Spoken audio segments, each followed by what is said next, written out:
We're going to get started in just a minute.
Let's get started playing the Robomaze series, released between 1989 and 1991.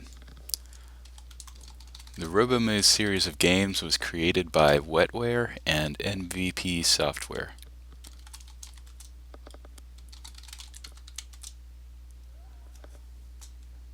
The first game in the series was simply called Robomaze. It seems to have nothing to do with the later games in the series, and the story doesn't seem to start until the later games in the series.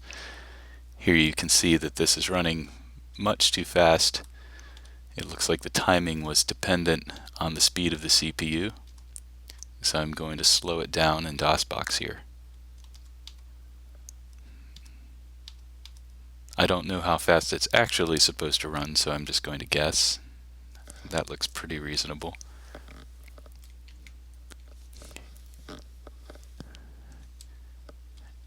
And let's see if we can go ahead and start the game.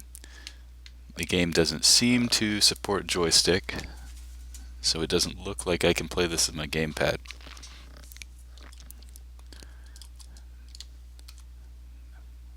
There's no help menu that I can find. Messing around with the keyboard controls, it looks like J and L turn us to the right and left. I moves us forward and K stops us. So spacebar fires our weapon here. It looks like our ammo is on the right, 144, so when we fire, we use up ammo.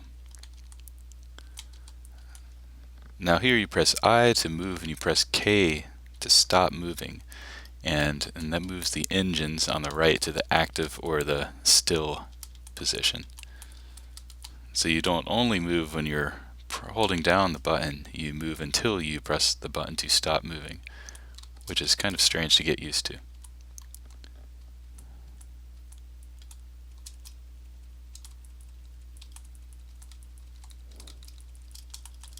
There are barriers here that seem to be destructible if you can line yourself up with them correctly.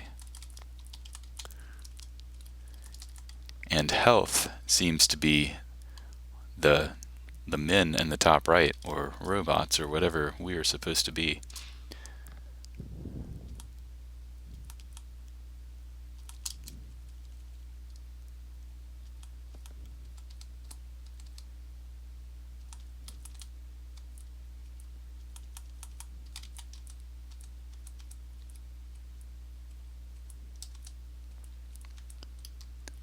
It looks like we have more than one weapon, and enter switches between our weapons. So the first weapon is our basic weapon. Our second special weapon is this pink thing. I'm not sure what the difference is. Maybe it's stronger.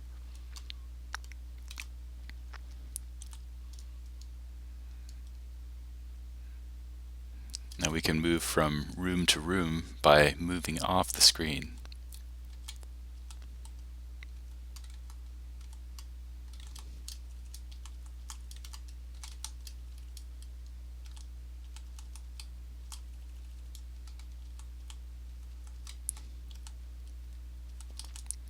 These circular dots are power-ups. And it looks like most of them so far have given us more of our second weapon, our pink weapon there.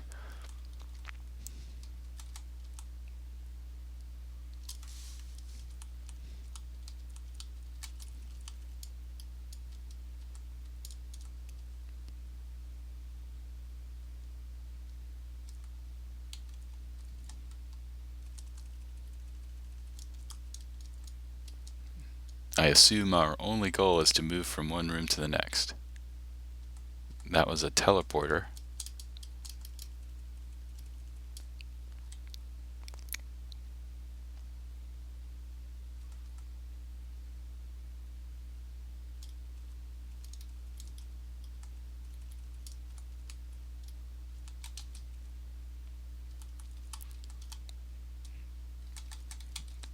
So that second weapon makes more of a blast radius, it seems, when it hits something.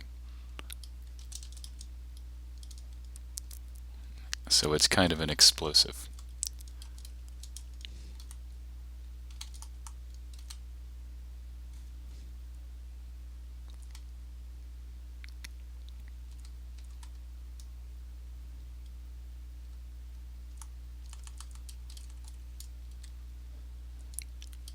We got a game over by losing all our men. We can continue,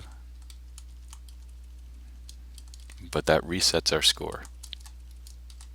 It seems we keep all our ammo and special weapons.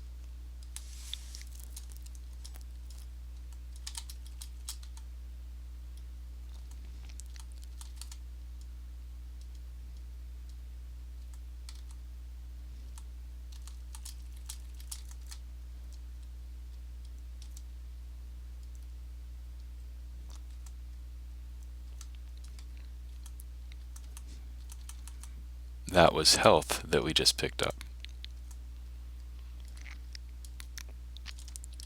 So the difficulty of this game goes from easy to very difficult in a short time. It does look like there are infinite continues, which reset your score, so you can keep proceeding if you want, if you don't care about high score.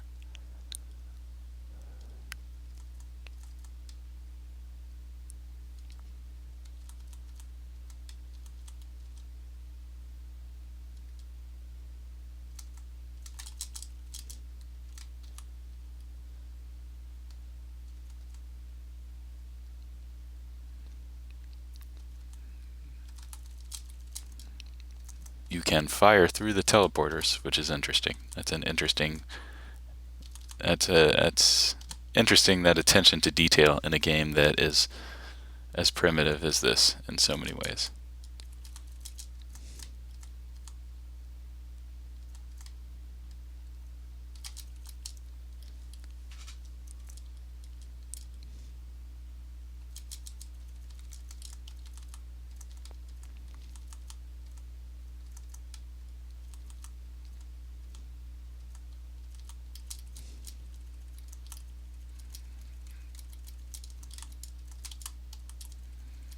This is some kind of fence or screen that we have to shoot through to keep going.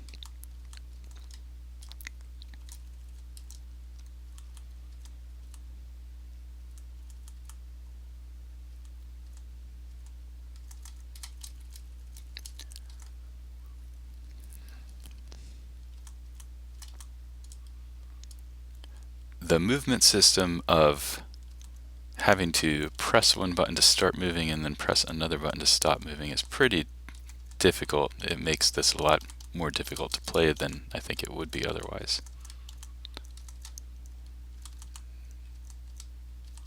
So I'm not sure what the rationale behind that was. Maybe it fits in with the story.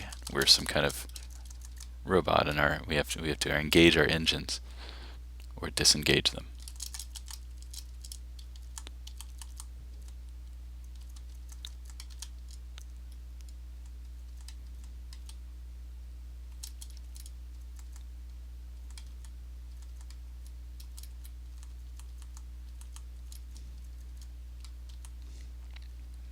So now what do? We seem to be blocked. Maybe our special weapon can remove those?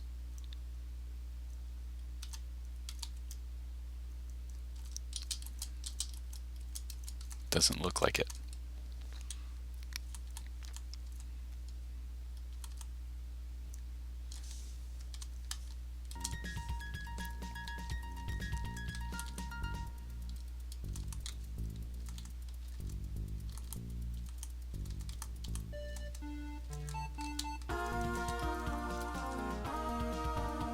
So for some reason I can fire through that on this side, but not on the other side.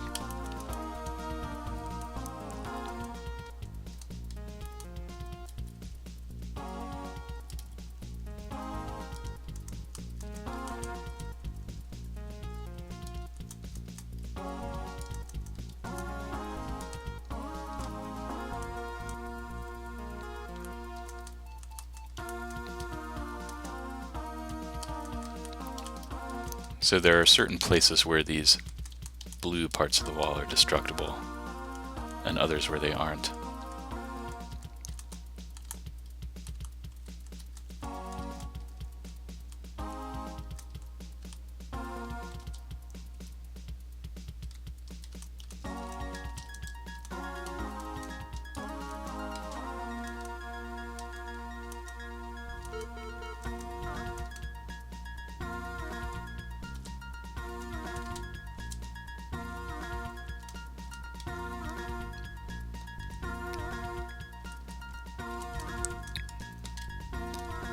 So I can't get through that way. I noticed that I do have a path through down here. I didn't see this before.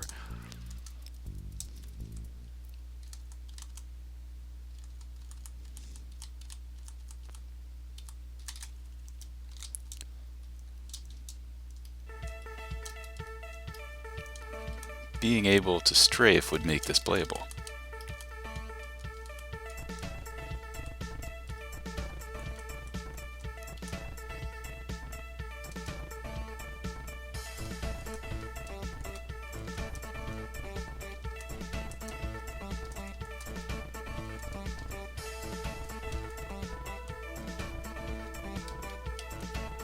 Now I'm stuck here and I can't get through.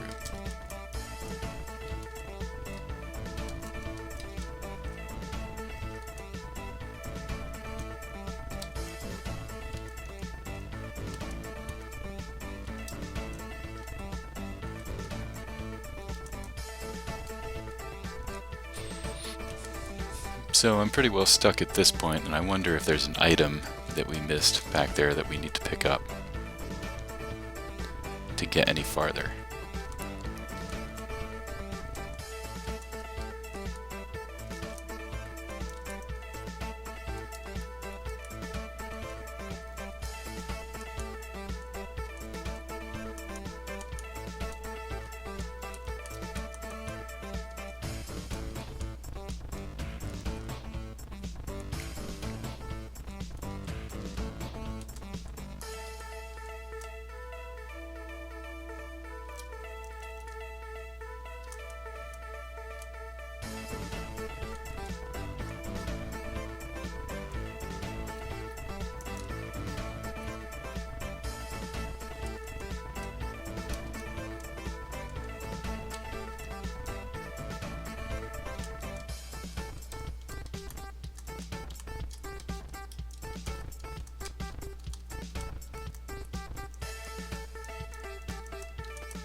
now I'm out of ammo for my regular gun.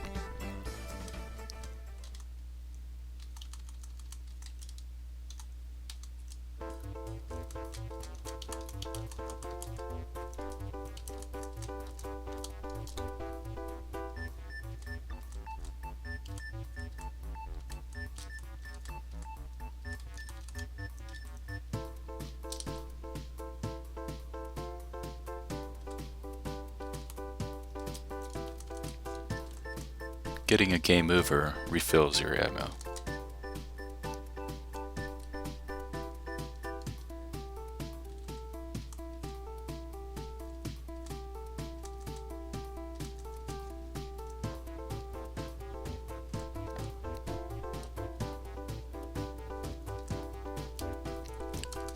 But somehow I don't think backtracking is going to help us get through that room.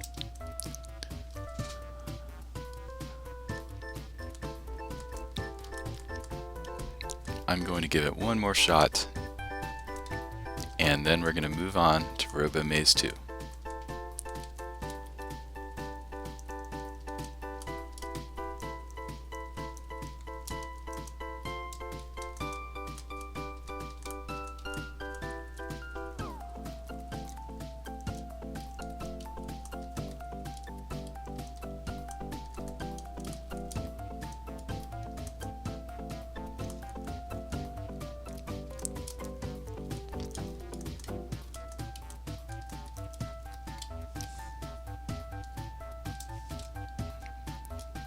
Well, and I quit by accident while trying to go to a menu. So it's over. You know, there's Robomaze 1 is very primitive.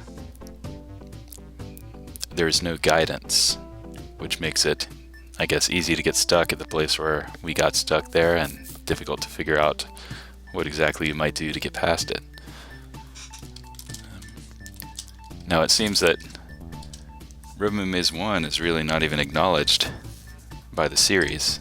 On Robomaze 2, the story starts, it doesn't say anything about 1, it's like Robomaze 2 does not want anyone to know that Robomaze 1 existed. But let's move on, let's check out Robomaze 2. Unlike RM1, I have played this. My friend had it on his computer, so I remember it. By Keith Laverty. This was a shareware title, and the Robomaze II trilogy, it was an episodic trilogy. We're going to play Volume 1. We might have the other volumes, and if so, we'll play those as well, maybe. But Volume 1 was the one that I remember, the shareware version that I had at the time.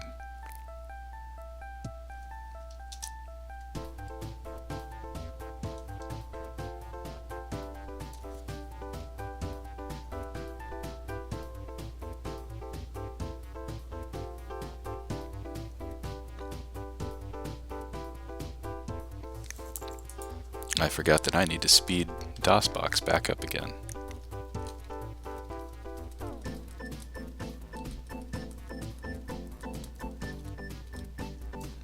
Back up to about 3,000 cycles. Robomaze 2 was created by Wetware. I don't know what the relationship between Wetware, the developer, and the publisher, MVP Software, was. I assume that Keith Laverty, the programmer of this game, was employed by Wetware, or it was his company.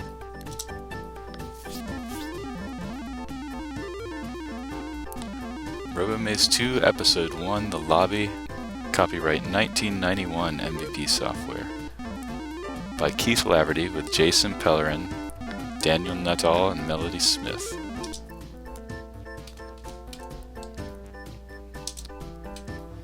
The story so far is we are a freedom fighter, a member of the resistance, fighting against the tyrannical dictator of whatever our country is. The tower and the dome are the structures that dominate our country.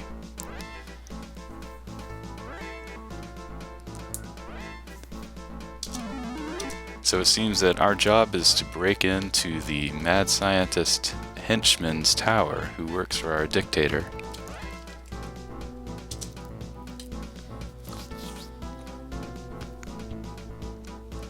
left, right, jump, fire. Let's get started. So our job here is to infiltrate this tower.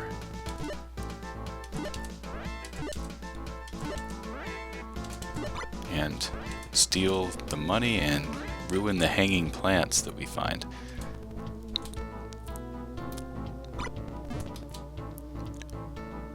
Now, something that's kind of funny, I did a short playthrough to make sure this worked before I started. If you get caught in between the elevator there, you take damage, and you can easily die that way. And be subject to a pretty detailed graphic death animation. So that's very realistic, I guess, but I can see that that's going to be a pain for us. We're not going to like that. I'm playing with the keyboard here. I tried this with the joystick, my gamepad actually, but the joystick controls didn't work very well, they stuck.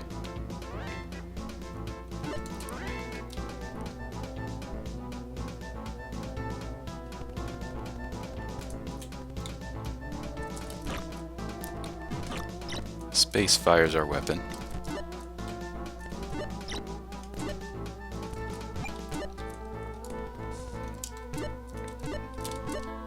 I don't know what the purpose of money is in this game. I wonder if it's a proxy for score, or if we actually use it.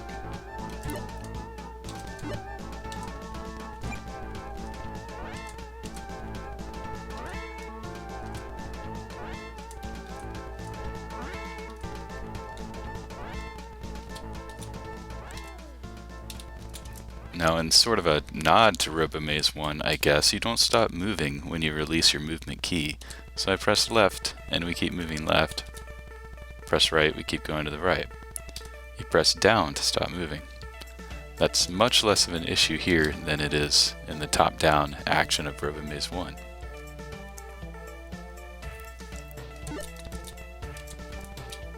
It's still questionable, but it's fine.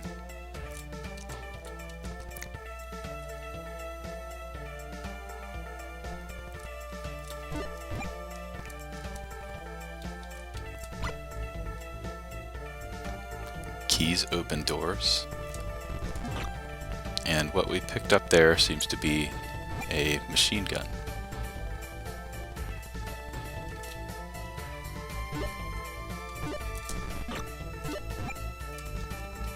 I guess these are the employees of the mad scientist.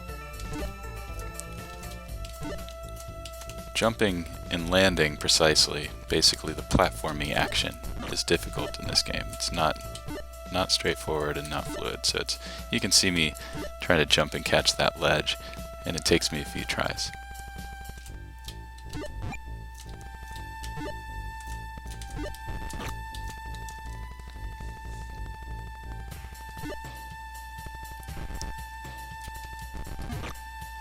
I was able to shoot and destroy the water cooler there.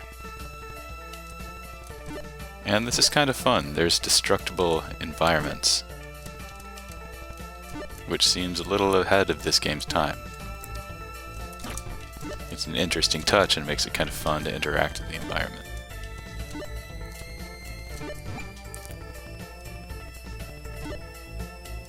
Didn't make it.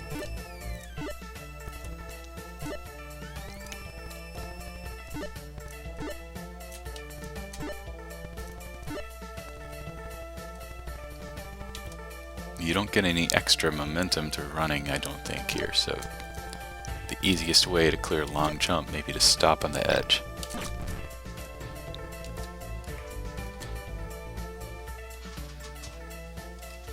Now we'll see if I can get to the top of this section with these platforming controls.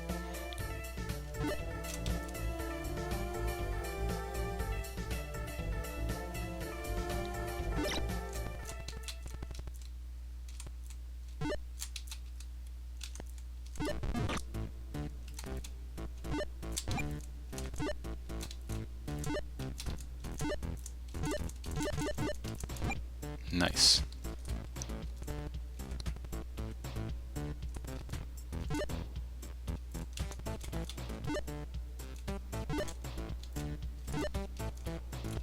So the platforming isn't fluid, but it's fine. You just take your time and you make it.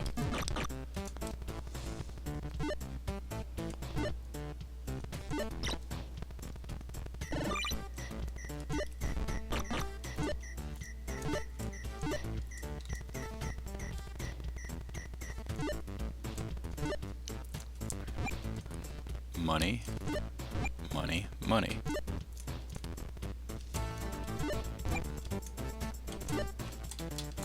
I hope we end up having some use for our money.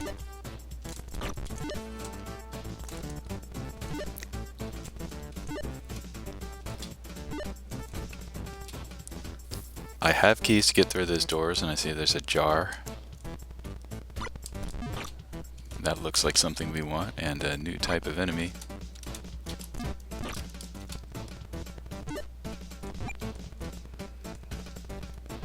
And that looks like that raised our maximum health.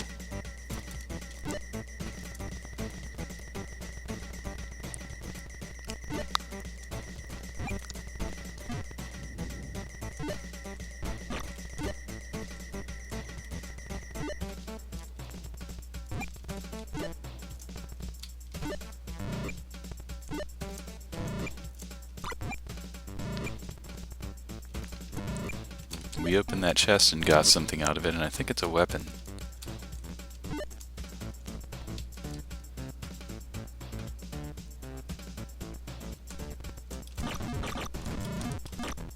That's pretty good.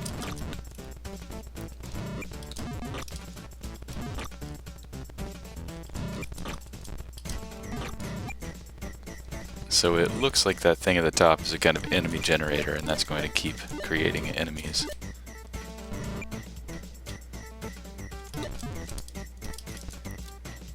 Uh-oh.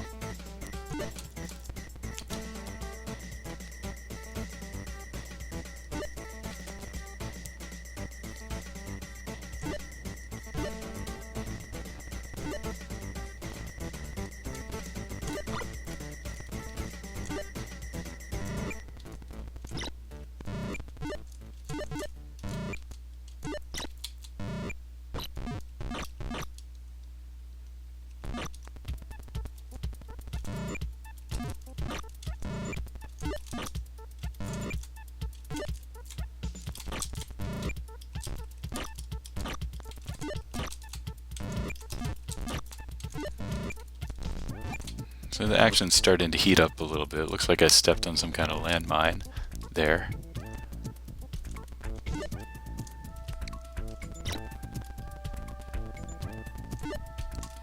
There's another one right there. Can I even get that heart at the top? Probably not. Looks like I can't get up there. Oh, I can, just by sort of touching it on the edge.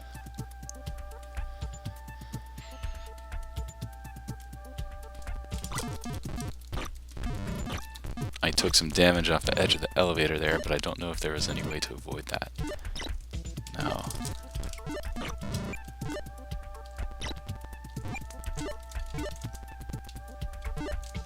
There's a teleporter, and I think that's going to be a teleporter that I can use to get up to the top. There we go.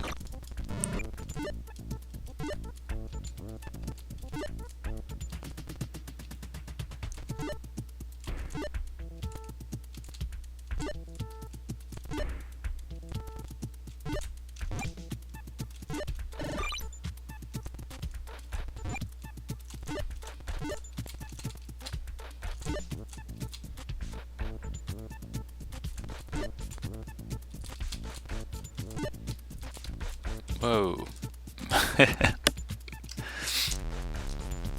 And a game over on the spikes. Let's keep going. So we start a few rooms back, it looks like. So we don't have a checkpoint at every room.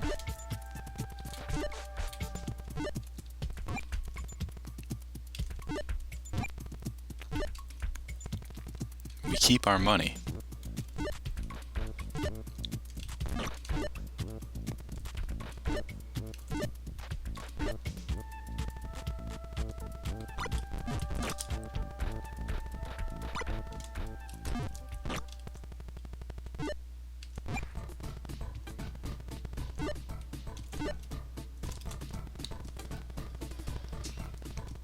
I think these are 16 color EGA graphics,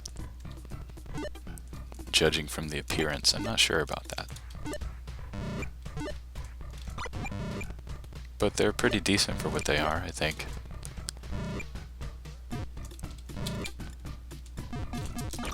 Ooh.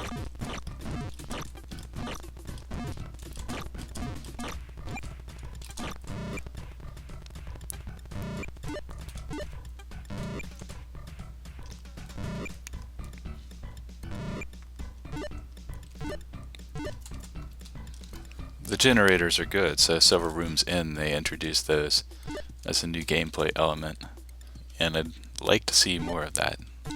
I'm hoping they'll introduce some more stuff for us. I was starting to get bored, then we got the generators and the teleporters.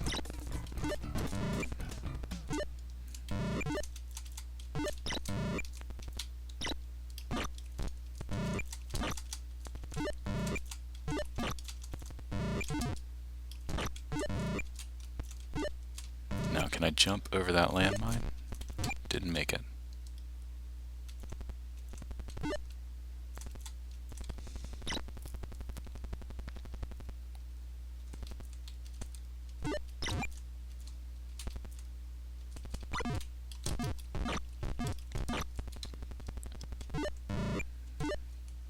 And I'm almost dead again because of the damage that I took in that other room.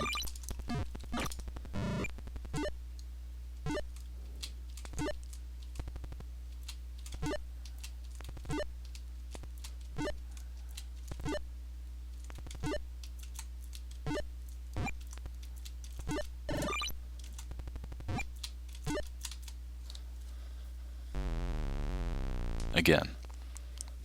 So I'm going to try it again. It's a little hard because of this, the up and down arrows, sorry, the down arrow to move, to stop moving. It's easy to get my fingers jumbled up.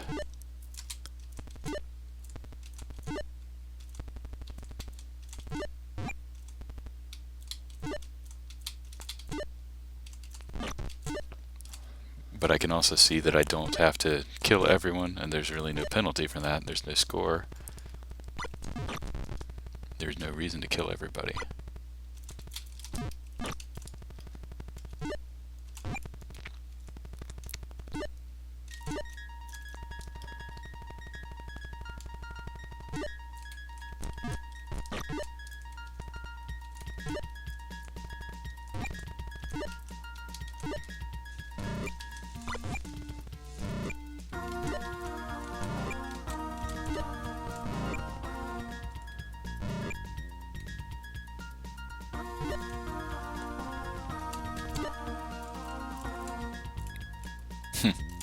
So I can dance on everyone's head without taking damage, which is how it should be.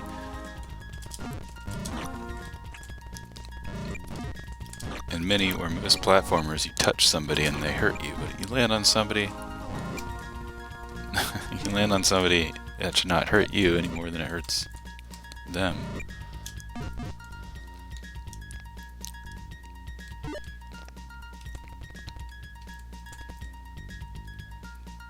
So it's kind of funny and charming, the attention to realism here, like how you can get stuck, you can take damage by getting caught on the edge of the elevator, you can jump on people's heads without hurting yourself, you can run into people's office plants and water coolers and shred them.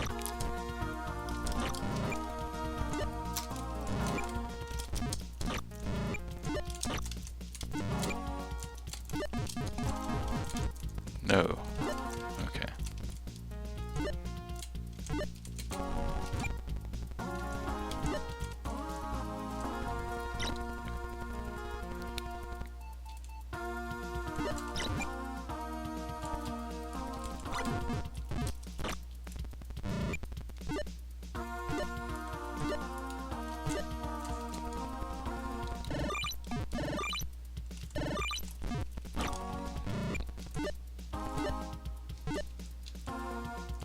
Almost dead, and I did that by going into that teleporter when there was an enemy on the other side of it.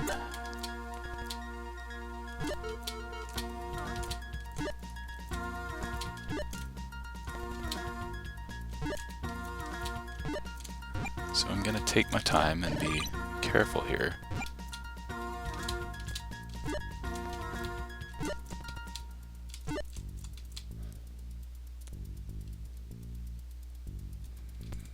Maybe I just won't worry about that key. Let's see if we can get away with not having that. Congratulations, we survived the first 10 rooms. In the next 90 rooms, we'll clash with more robots of a fiendishly cunning nature.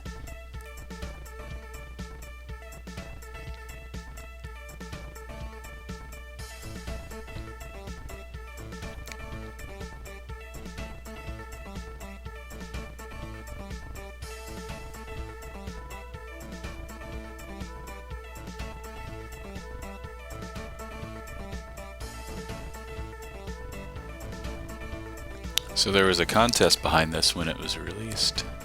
And if I understand this right, that if you completed Robomaze II, you got a free copy of Robomaze III. Pretty generous.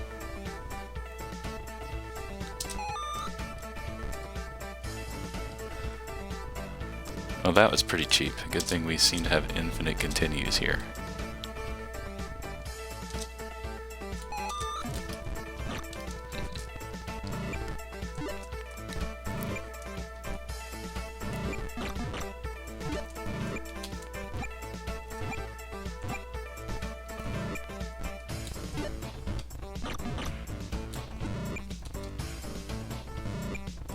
The enemies are subject to the same rules about killing themselves by getting crushed by elevators that we are. That's good to see.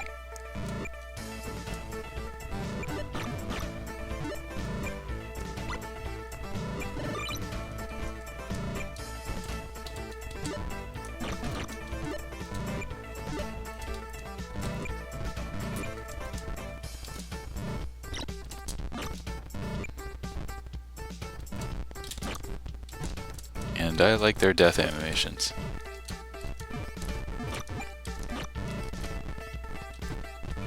Someone was having fun drawing.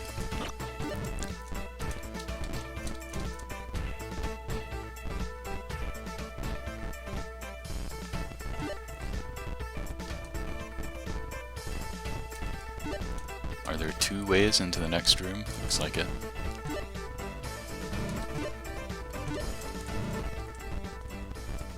And the other one was the better way.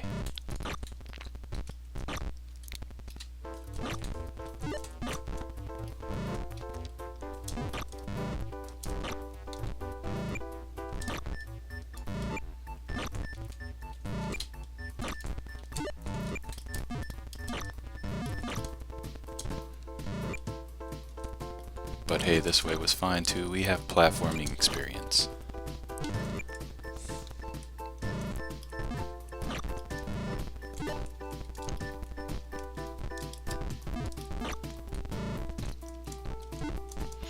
I don't know if I'm too familiar with what platformers were popular with DOS at the time. We played Dangerous Dave last week.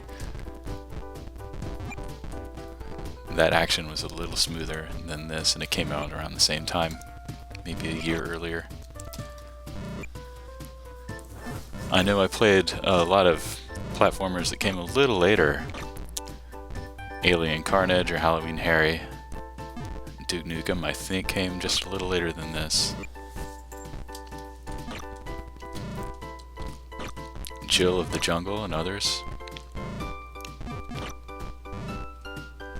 So I'd like to find some more platformers from around this time and see how they hold up. This is pretty good. The movement's a little janky, a little primitive.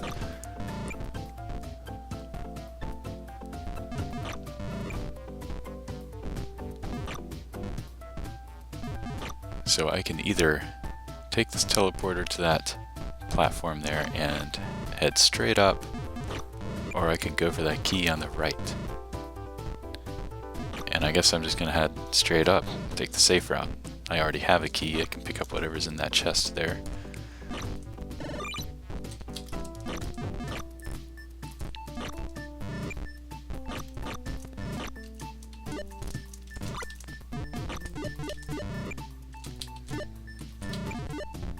was a weapon. Oh, game over.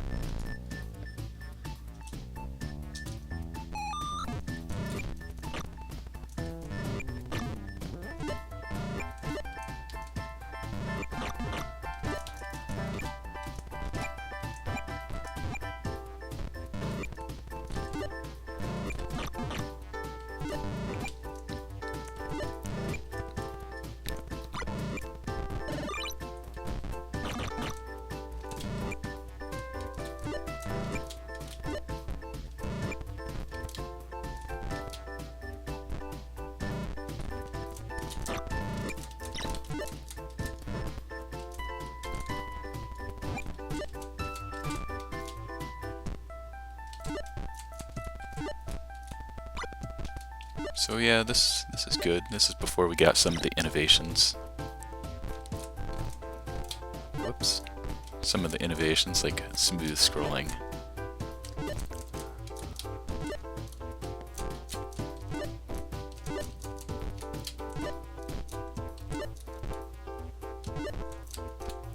Come on.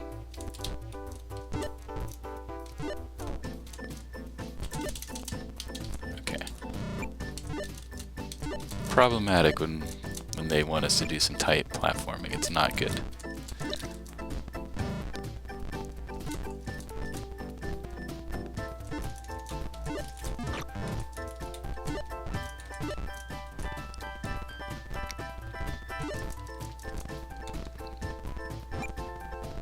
So was Commander Keen the first game to do smooth scrolling on DOS? That's kind of my impression, but I'm not sure if that's really true or not.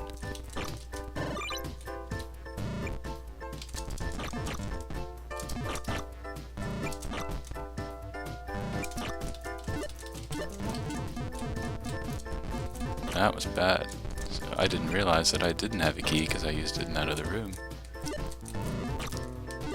So I have to go over here.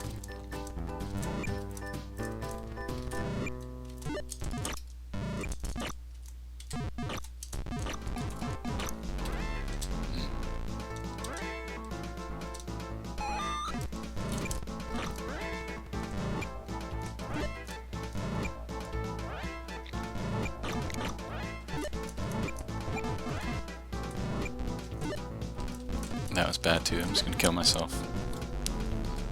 Suicide by elevator platform.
I think Robomaze was released in 1989,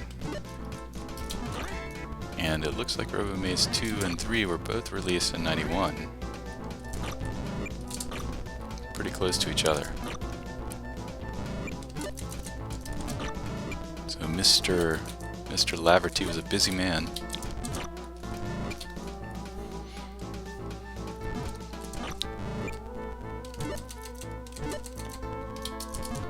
I couldn't find any information about Wetware at all, other than the fact that Keith Laverty was behind it and released Robomaze.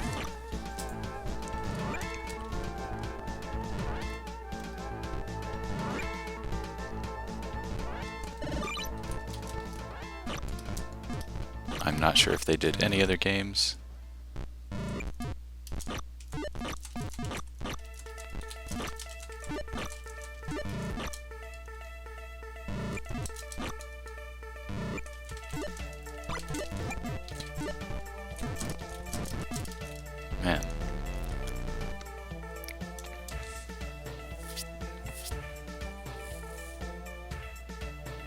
So this is bad. You kind of have to...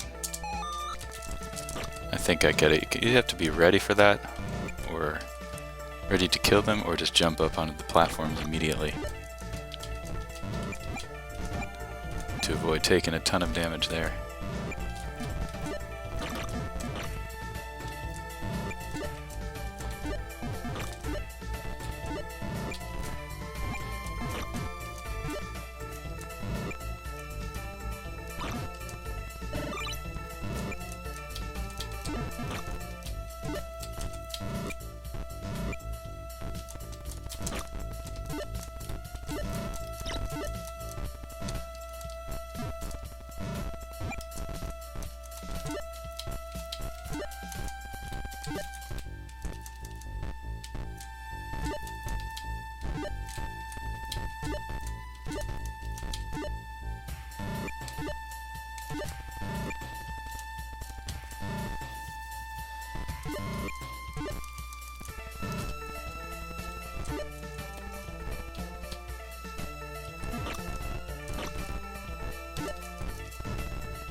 So that's not cool. They can just materialize right on top of you.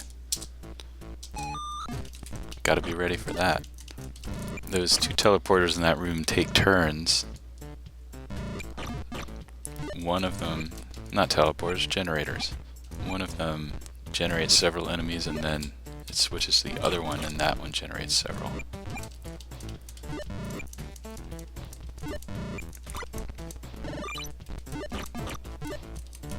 So we should be able to take advantage of that.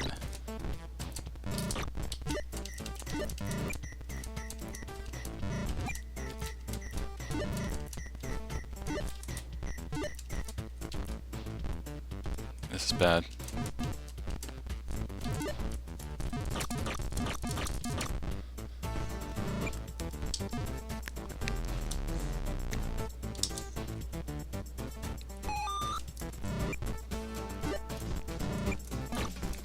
So this gets pretty tough pretty fast, and unfortunately I'm gonna blame it on the controls mostly.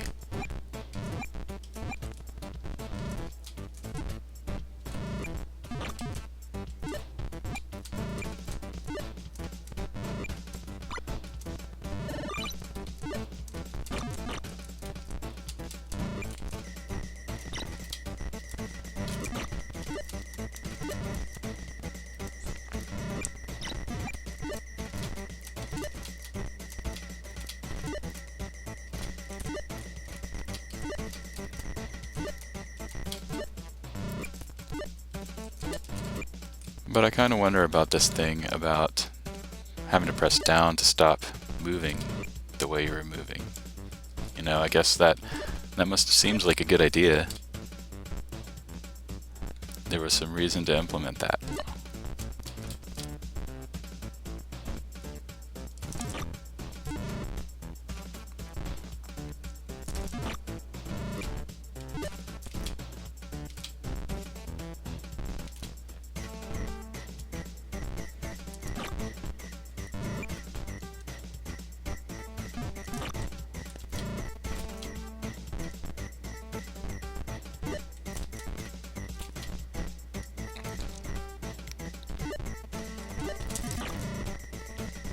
I'm getting worse the more I play this.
I'm going to try to be real careful, but it's tough.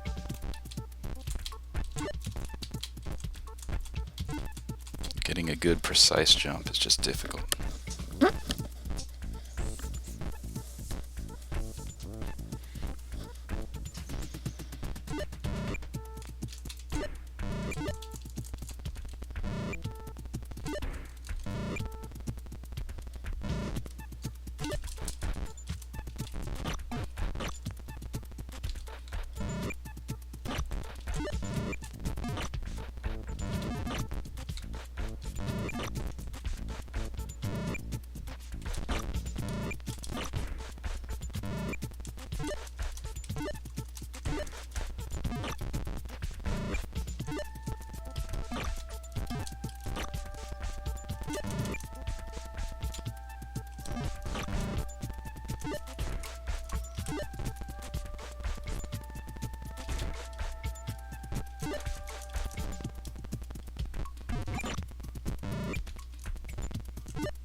Okay, I'm going to try to do this without taking too much damage. I'm going to go up there, get on that platform, go to the left, and take out everybody as they come out of that teleporter until I'm sure that no one's going to come for a while.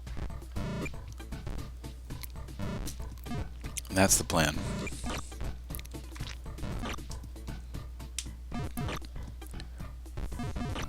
They all murder themselves down at the bottom, suicide themselves.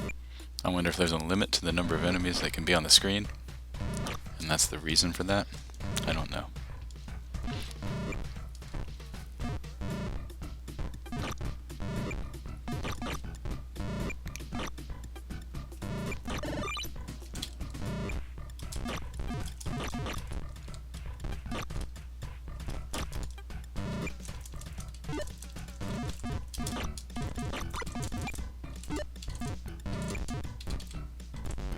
Didn't work.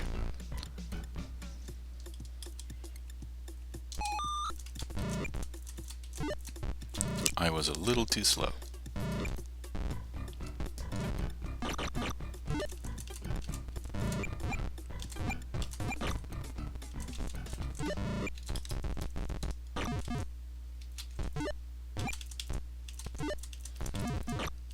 So I avoided taking damage there, that's good.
Oh, come on, man. They followed me up.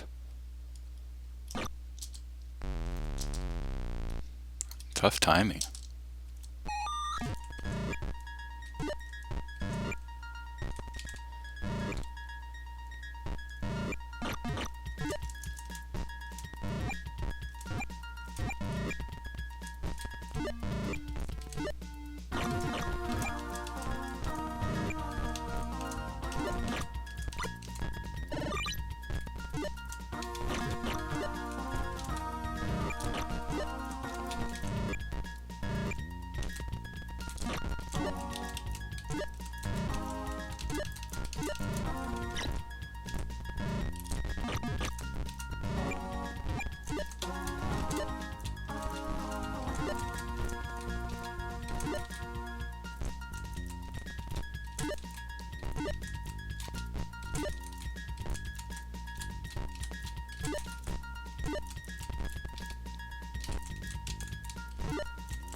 I'm gonna take a death because I've lost too much energy there. That jump is getting me.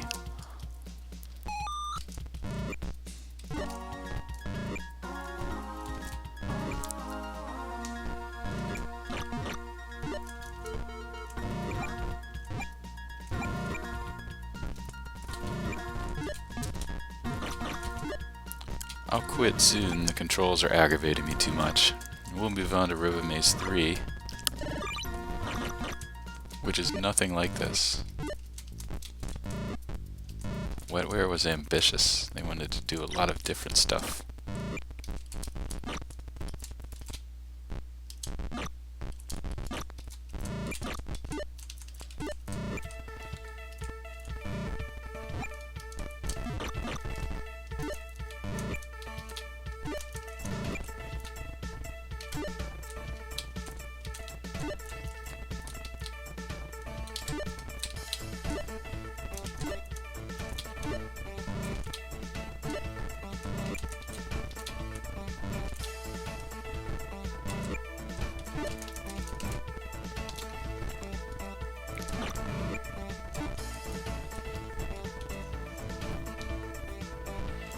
I kind of wonder if this played much better with a joystick, a real joystick, at the time.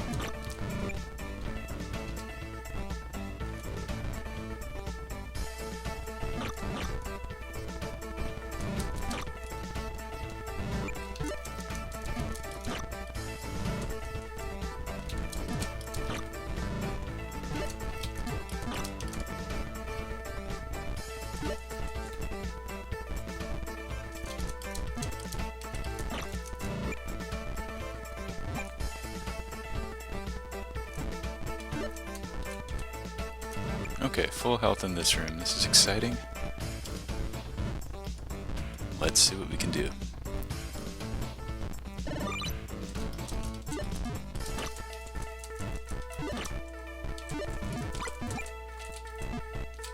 Not too bad.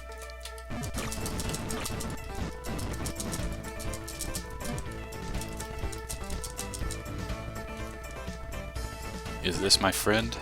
He's not hurting me. Okay, thank you, I guess, but are you gonna keep pushing me around?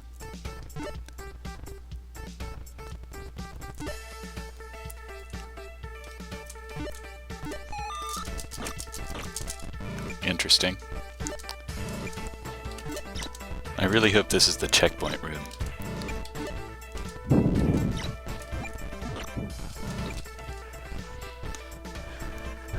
I got a kick out of that, the helper robot that gets you up to the maximum, the increase of energy potion.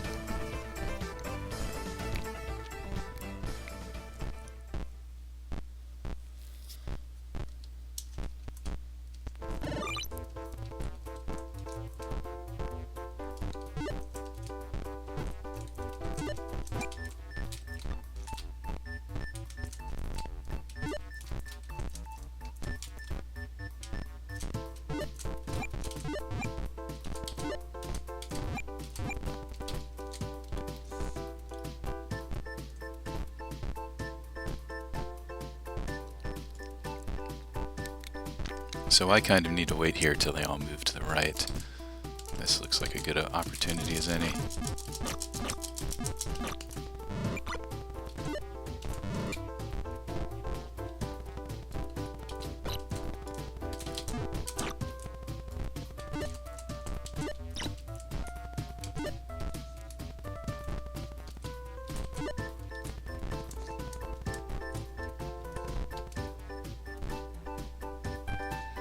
So I'm going to come out of that teleporter and land on the spikes, but if I move to the right I should be able to bounce on this robot's head. No, not like that.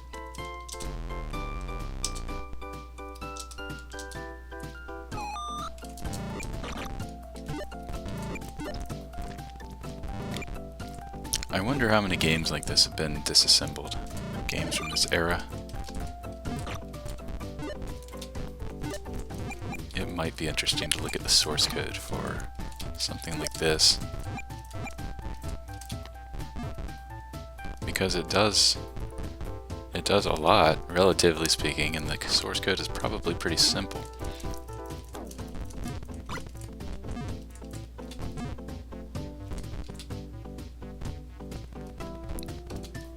I should have shot those guys. They took too much damage from me.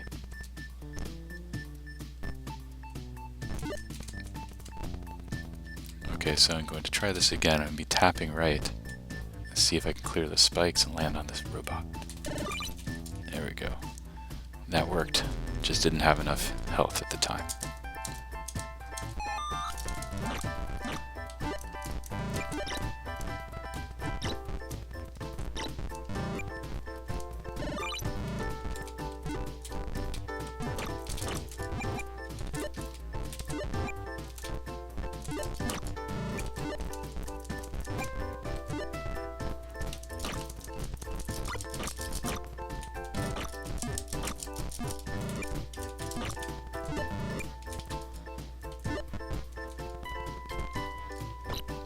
I'd like more health for this attempt. Let's see.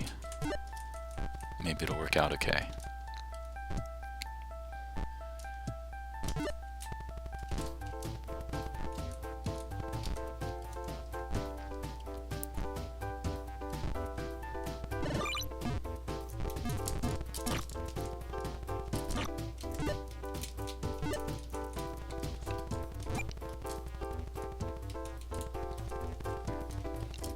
It is satisfying to clear a room, and it's satisfying to hit the next checkpoint.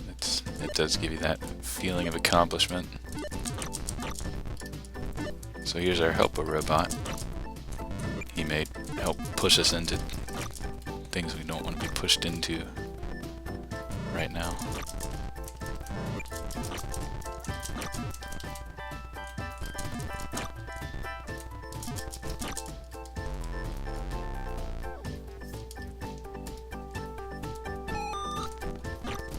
Not quite far enough for a checkpoint.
Well, I guess it's probably better to try to not avoid those, but to fire on them before they fire on us.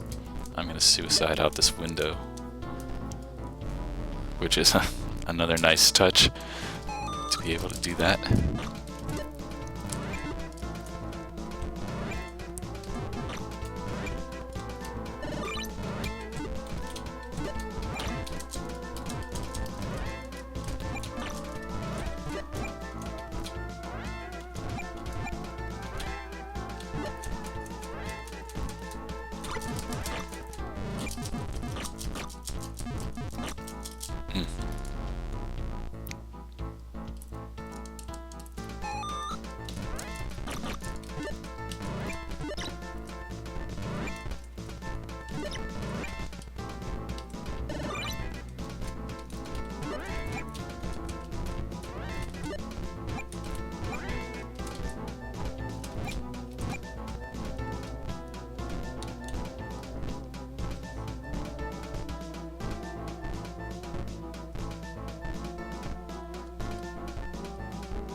No matter what, it's easy to take a lot of damage there.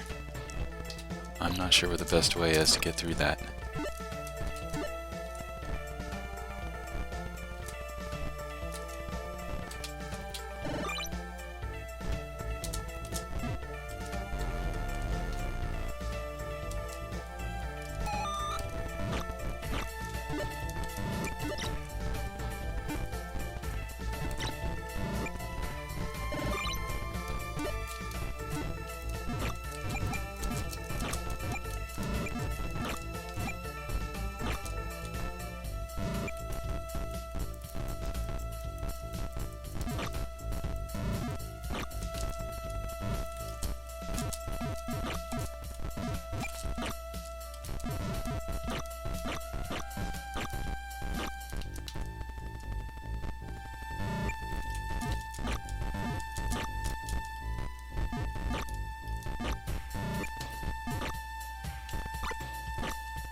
Maybe they made it impossible to get through the 100 rooms in the tower so that they wouldn't have to give away any copies of Robomaze III.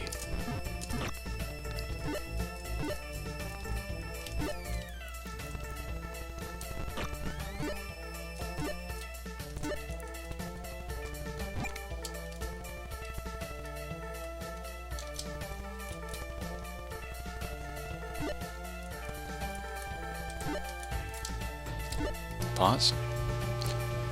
Okay.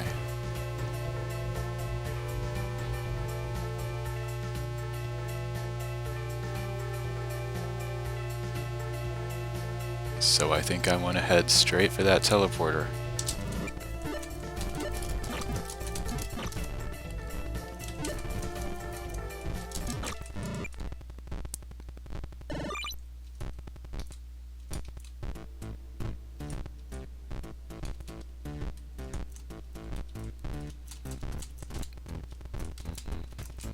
Now that guy messed me up.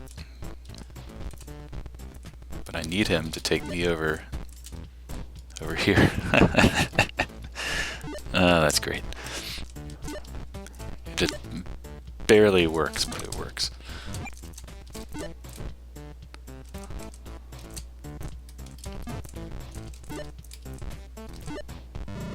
Okay. That had better be a checkpoint.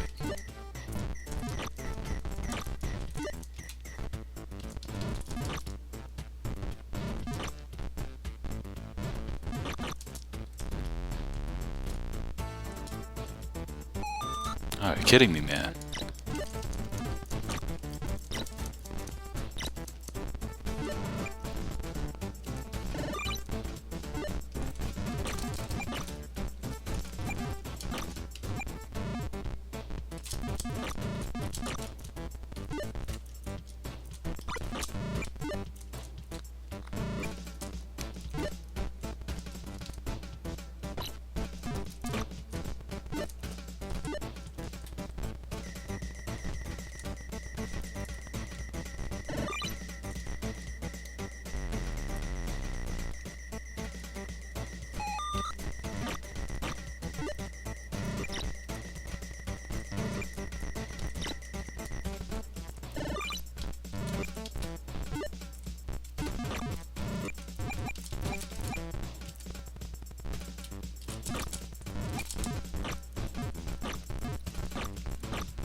Nice. That worked out well.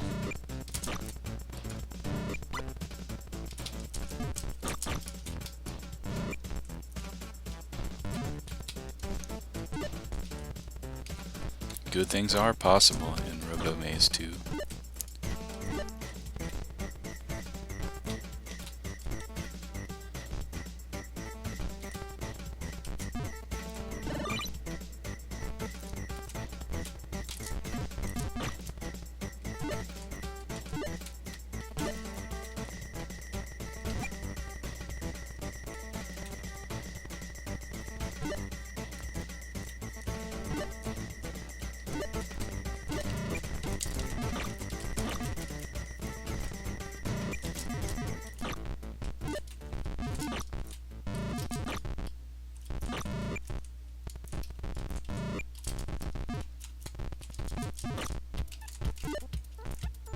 Come on, buddy, bring me up, bring me up.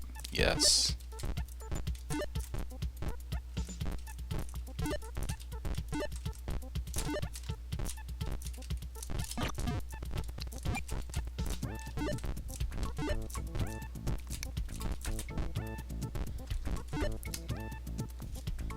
Okay, pause, evaluate. So, weekend. Man, I really want that health potion, that's for sure. All I gotta do is get to that teleporter, then we should be good.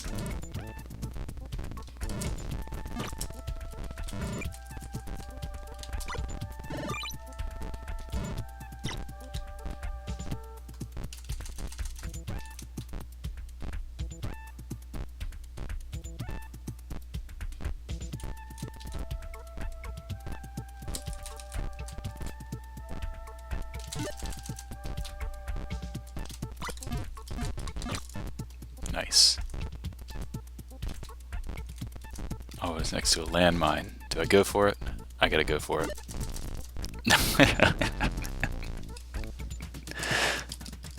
Oh man, that is just cruel. That is an unfair challenge.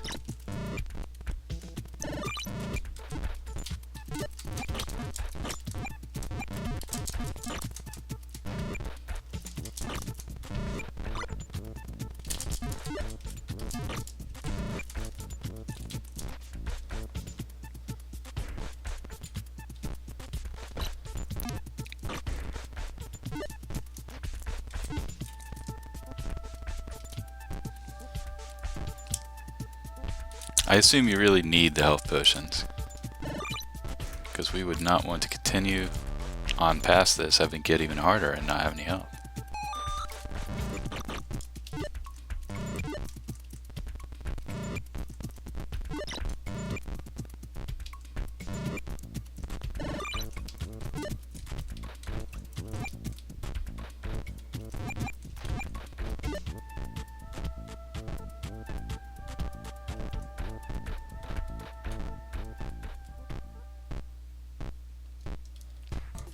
I want to quit and move on to Robomaze III, but I don't want to lose my progress. Is there a save state in DOSBox?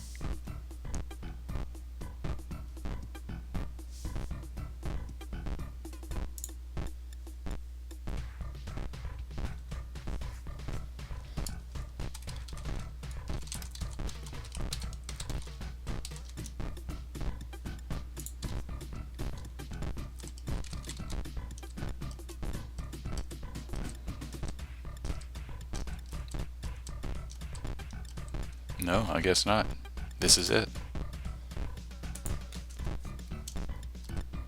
Terminate game, I don't know. Can we save? Save game, F4. That's great. Save game. Load game, F3. Oh, this is what the money's for. Man. Did the instructions not tell us that? Maybe they did and I wasn't paying attention. $13,000. Well, this changes everything. A down attack, a freeze, mayhem, power up. So this game is not as impossible as I thought it was. Huh.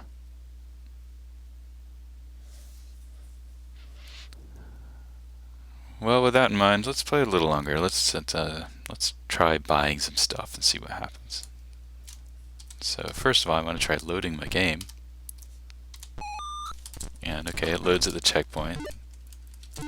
So I can't cheese it by just saving any old time.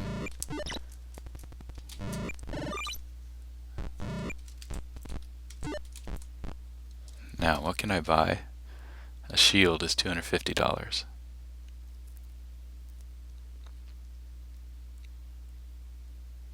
Power up, I wonder what that does.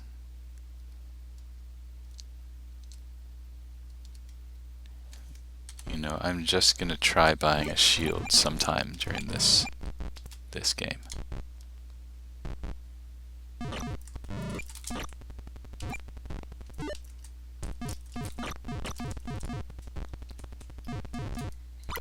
That was bad. I'm just gonna die and start over here.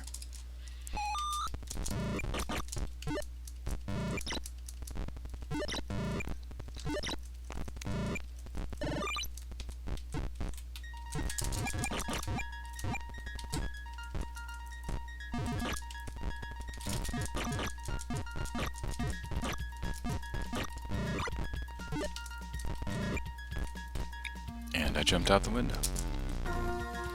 We're off. I guess that's a balcony. I jumped off the balcony. Grim. That's a balcony rail for sure.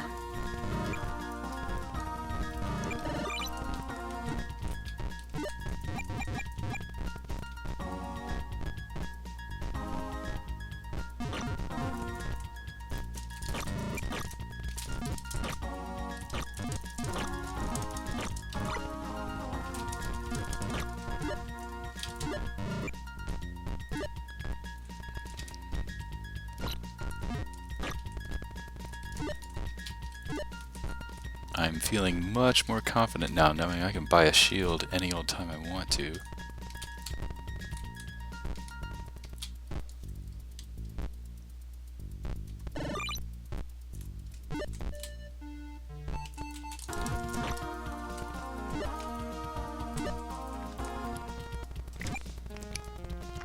So like any game, you kind of get used to the platforming controls. There are still places where they just don't work well. There's not much you can do, but you get used to it, kind of make it work.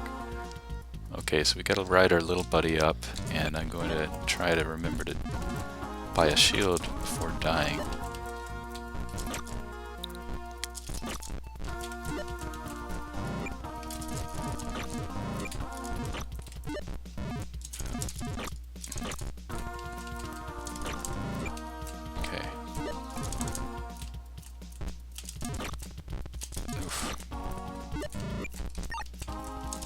So I bought the shield.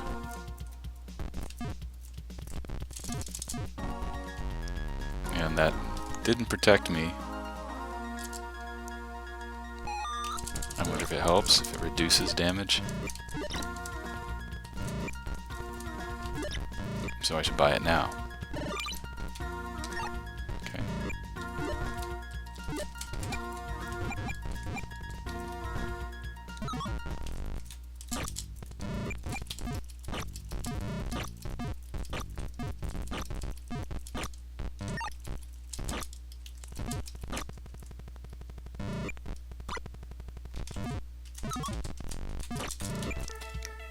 It does not last long.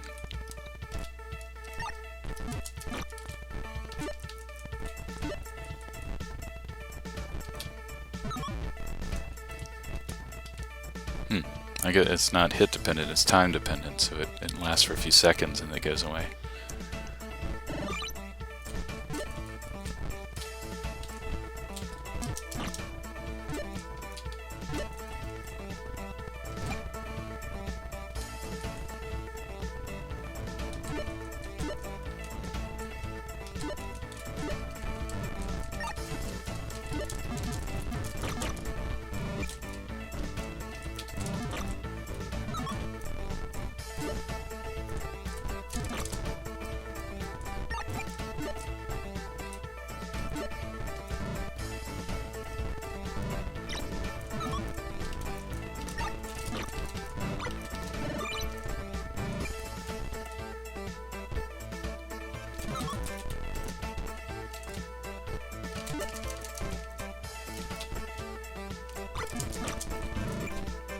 Okay.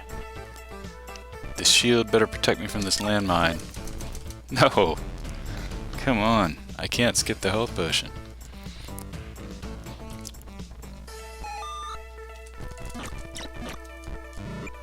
Is there anything else we can buy?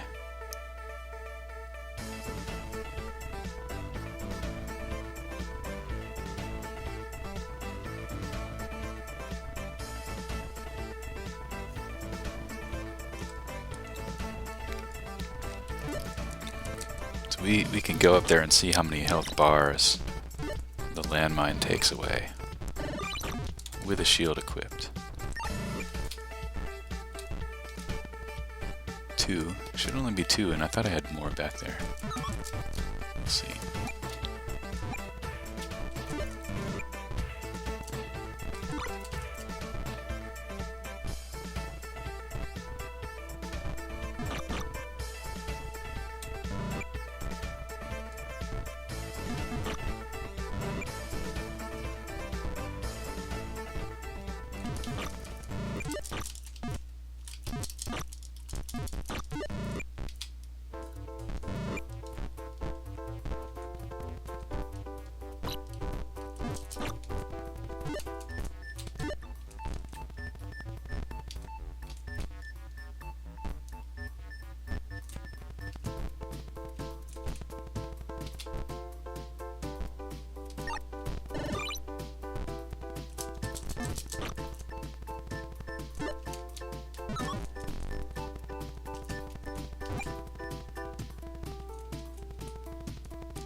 Let's try a down attack and see what happens.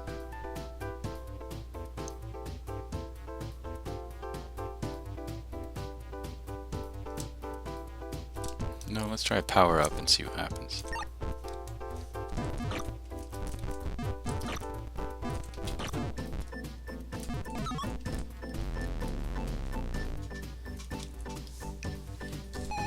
Probably increases the gun strength. Not much help in this situation.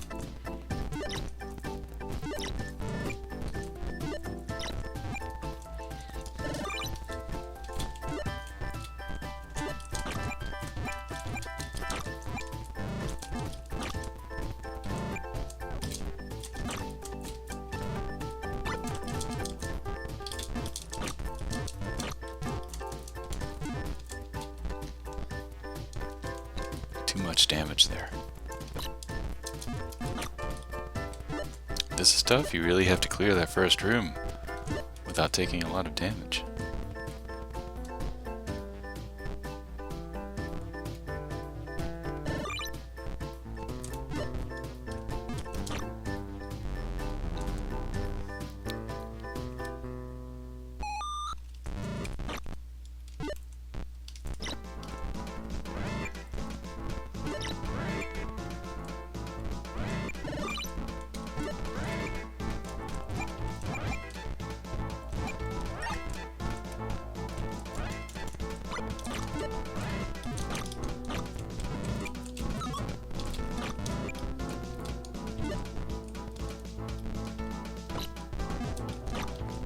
did okay there.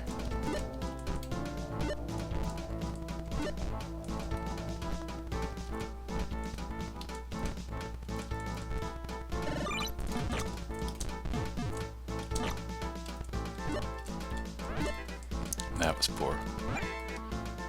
Okay, I think we're done for now. We'll stop. Let's try out Robomaze III. Terminate game. So other games from MVP Software would be Battleground and Facing the Empire. I haven't heard of either of them, so maybe I'll check them out and we'll play them at some other point. Robomaze III.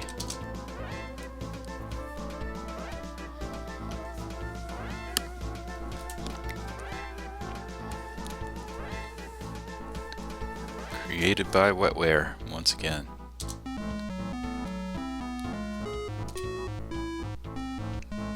So there's kind of a PC speaker intro music that is very forgettable.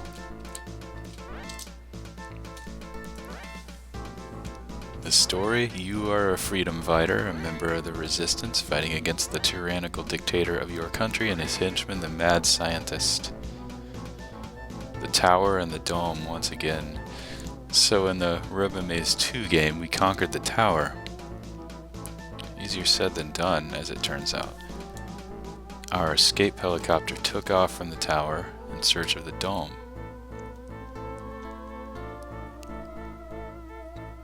We left our gun in the tower. Unfortunate. And we are defenseless. So now we're in the dome. Start. Now I'm going to try to play this with the joystick.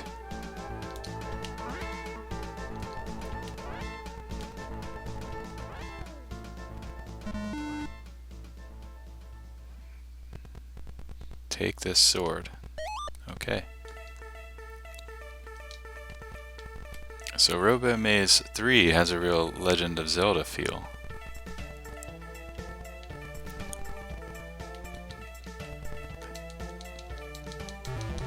And it's strange, it looks very much like these are fantasy kind of characters, like orcs or goblins or something, but there's cars and helicopters on fire and stuff, and it's kind of this dystopian environment. Fantasy dystopian environment. This is called the dome, but it's clearly outside because we have trees here.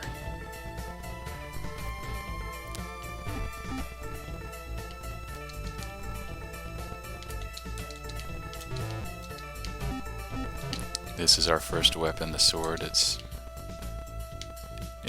not good.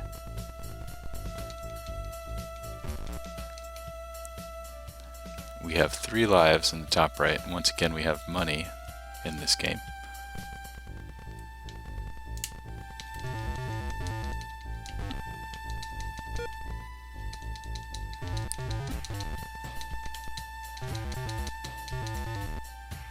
Hopefully it won't take me so long to figure out what money does this time around.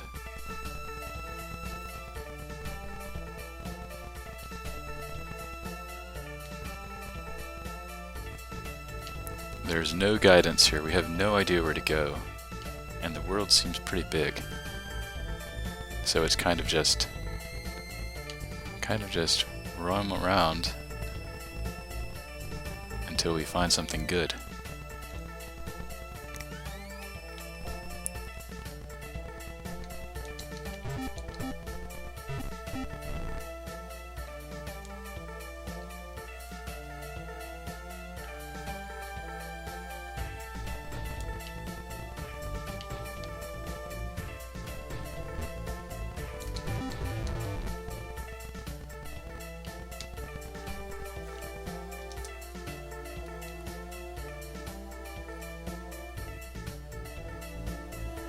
F2 displays score and location. The Southern River, okay. So we have some way of getting our bearings here. Pressing F2 and we get the name of the location where we are.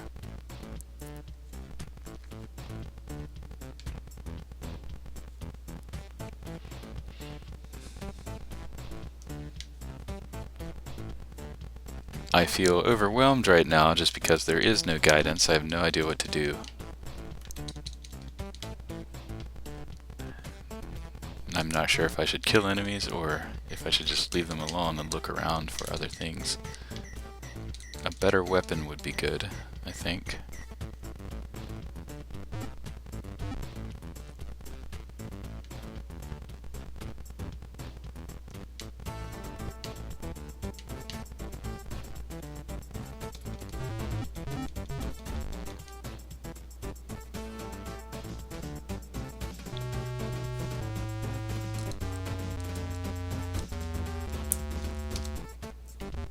Maybe we get unlimited continues here like we did in Robomaze II.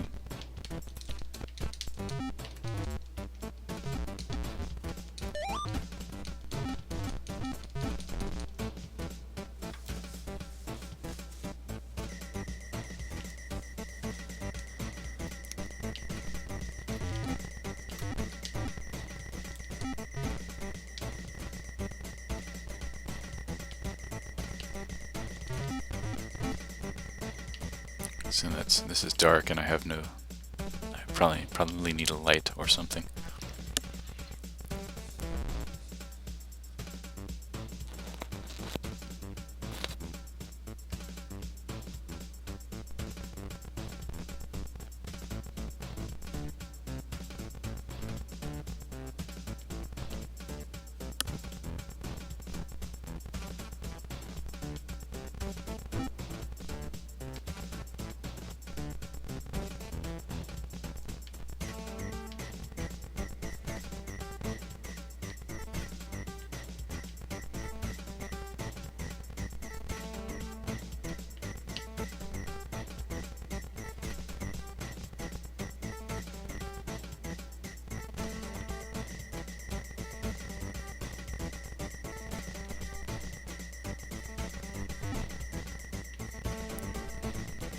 That looks like a place where I can go.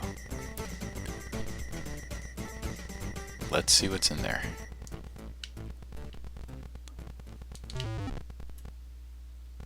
Another dark room.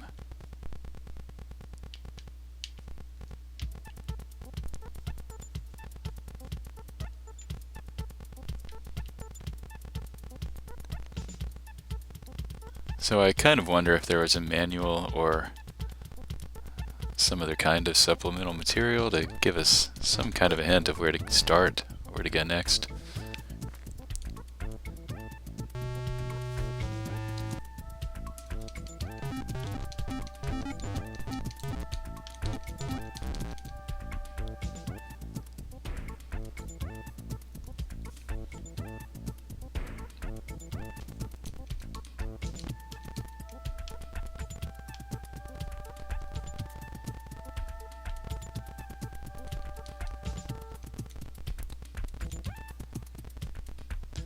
The combat is pretty bad here. This is like Blaster Master, where your weapon fires off to one side, so you can't hit things straight on.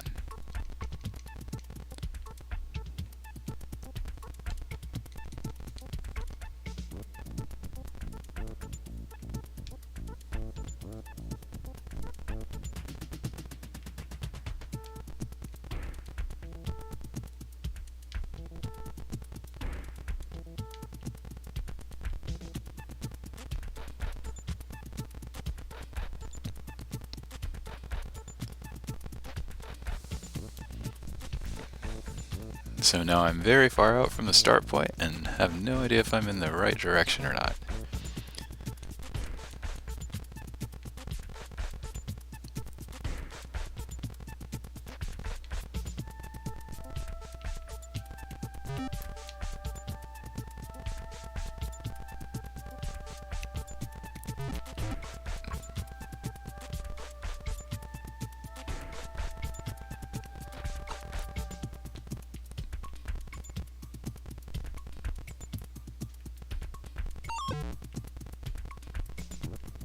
I think I'm poisoned, and that's why my screen is flashing like that.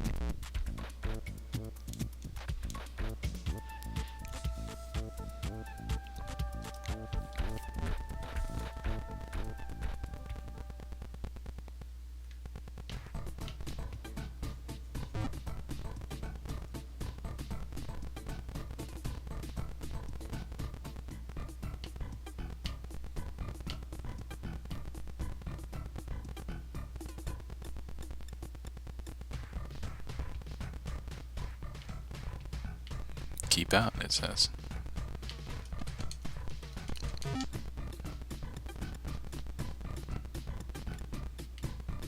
I'd totally go in there if I could, but it seems to be a locked door or some other obstacle that we can't get through right now.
Where are we? A clearing.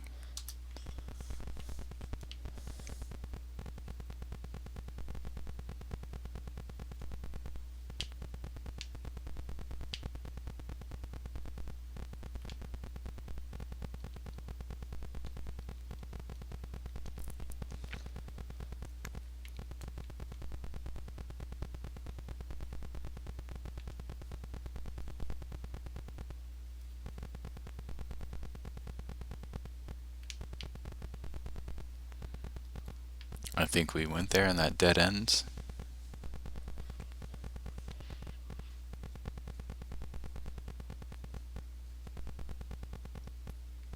So this is really open-ended, which is interesting, especially for the time. I'm not sure if there were any other of these kind of action-adventure exploration games in 1991 for the PC.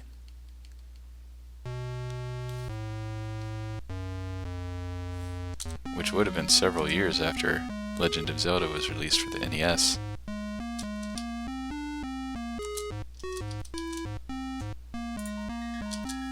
Okay, how do we keep going?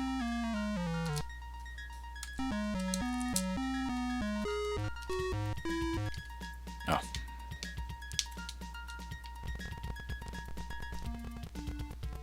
I had to press the joystick button. Legend has a group of Amazons in the southwest mountain at the wall. So maybe that's where I'm supposed to go. Maybe that's the hint that I'm supposed to be following. And I'm just being dense. Southwest mountain. Those are landmines. I don't want to step on them. Whoops.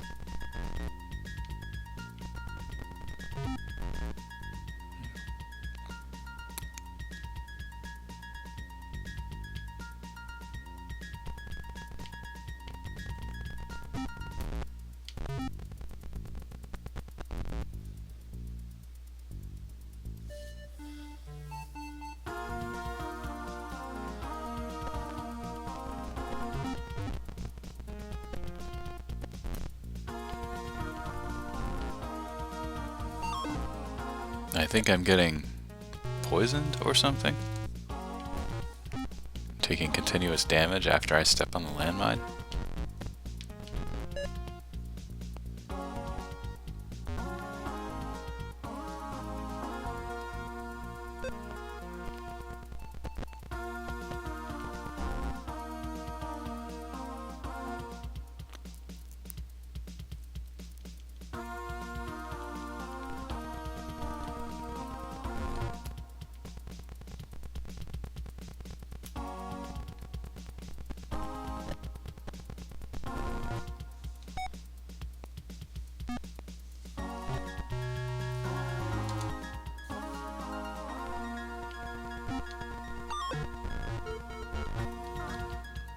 Yeah, I get poisoned by the scorpions.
So I'm looking for the southwest mountain. Combat is nearly impossible right now with the weapon that I have. There's probably a way to get better at it. I noticed that I can kind of hang around trees,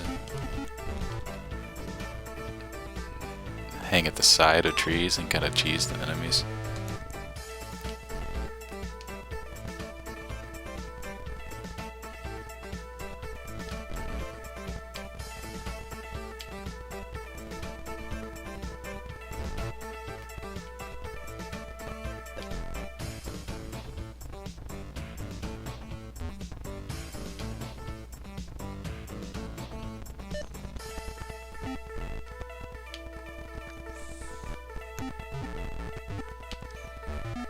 So this difficulty curve is just a brick wall.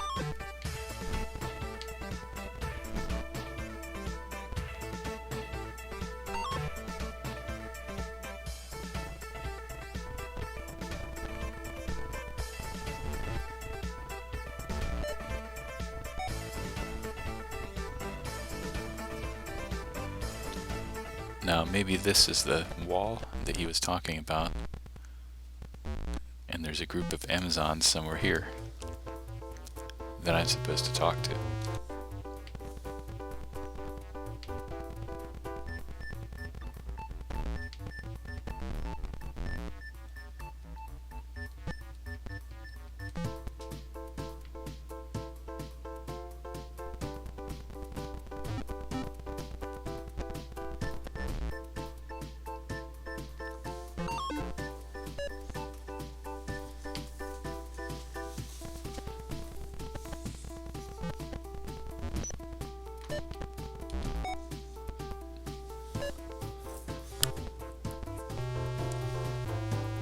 I'm not going to continue, I'm going to start again.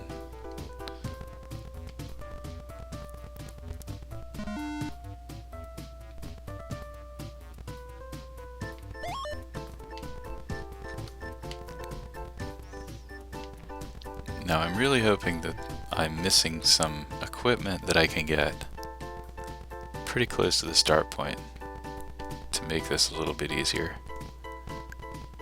because this just seems too difficult from the outset.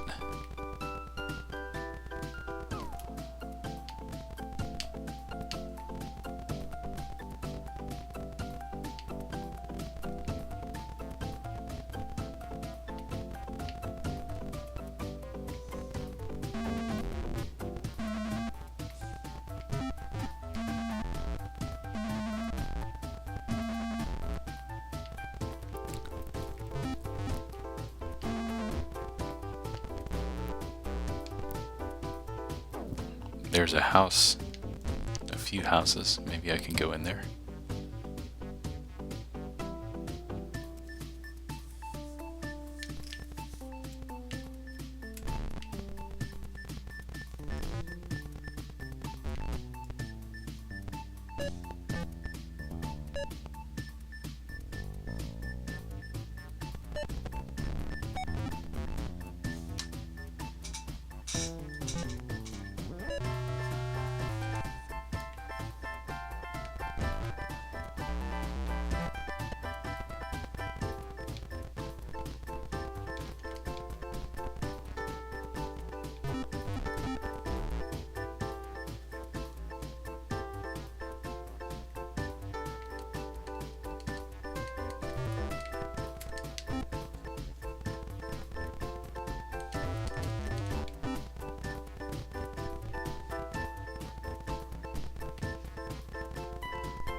He does not have a citizen ID card. Well, they don't want me in there.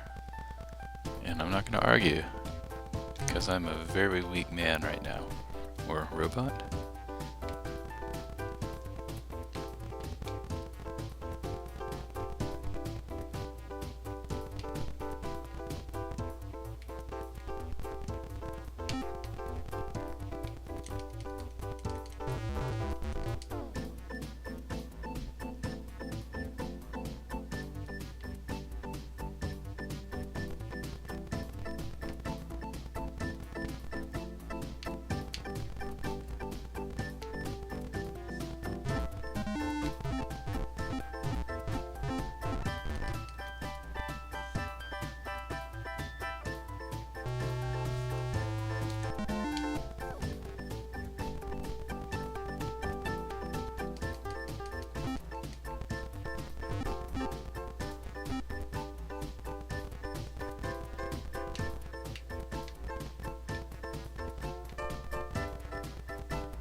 Alright, maybe I'll try the Amazonian angle again.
So this would be the southwest mountain. Now I'm pretty sure it just dead ends if I go down here. Yep. Unless I can just walk into this. No. Okay.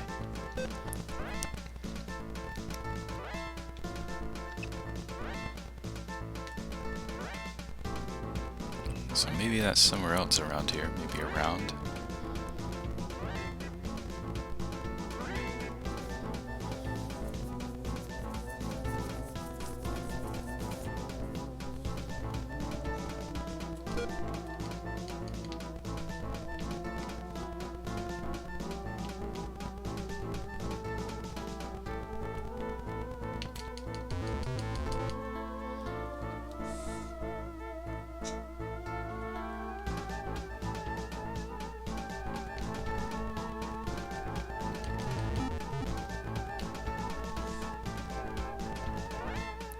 It's dark in here, but maybe I'm supposed to go in here anyway. Oh. Well, not that direction.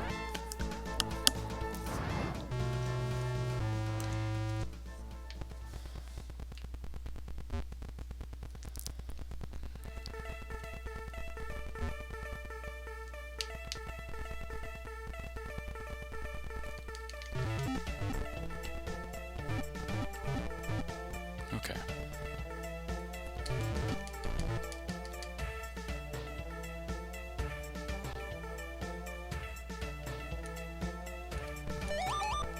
There was an enemy that I couldn't see.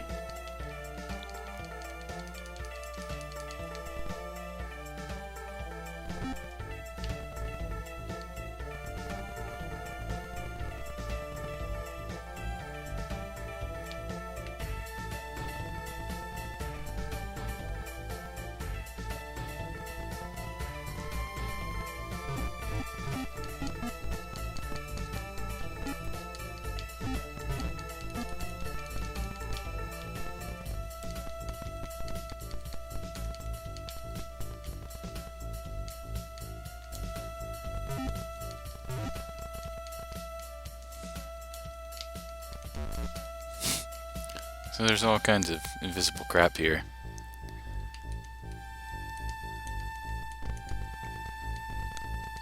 I don't know if I'm even supposed to be in here or not. There's got to be a flashlight or something somewhere that I can get, right?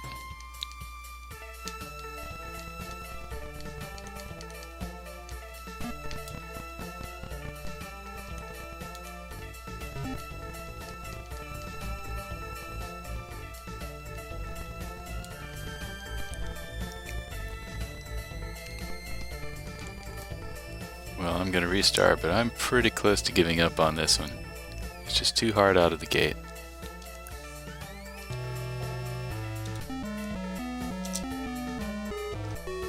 Let's try it one more time.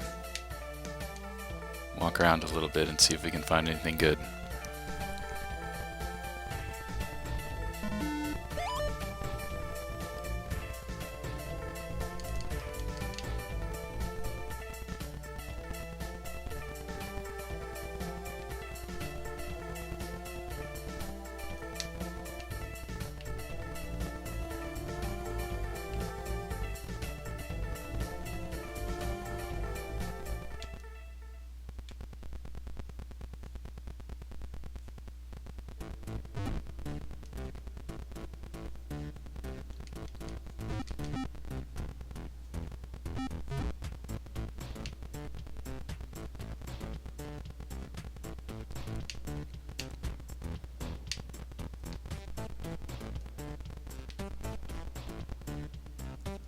That's where we just were, so I'm going to skip that and go around it.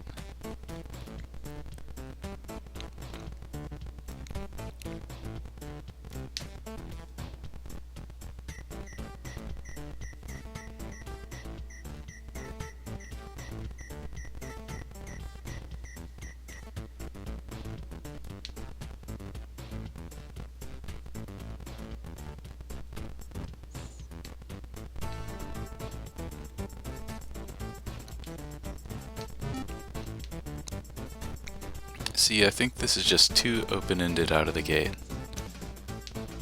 There's not very many good landmarks to kind of tell you where you are.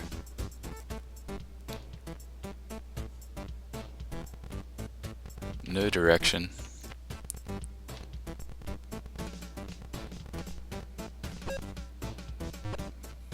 Well, here's something a little different, at least.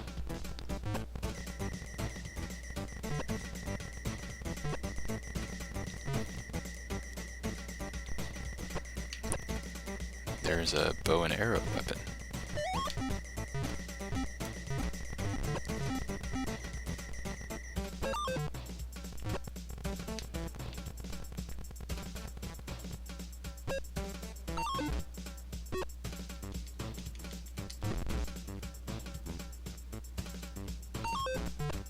And what's that, a computer or something?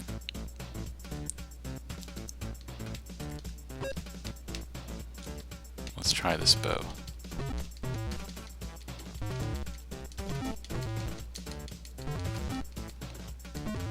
Fires pretty slowly but gives us some range.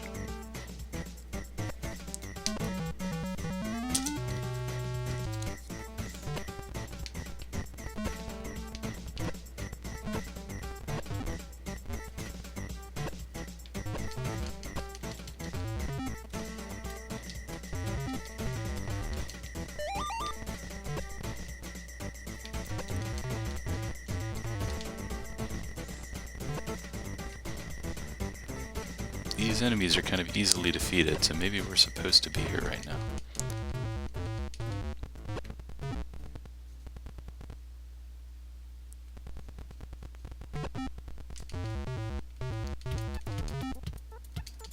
Yeah, so that's not a pickup.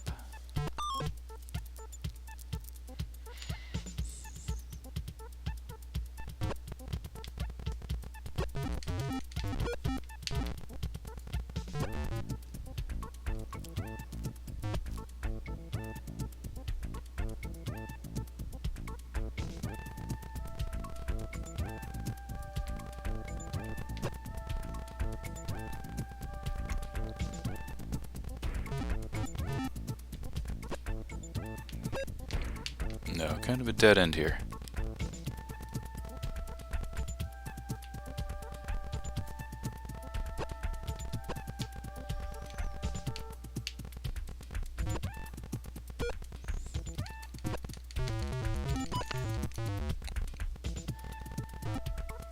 So I don't know, I have mixed feelings. I like this for what it is. I like it for what it was at the time for MS-DOS.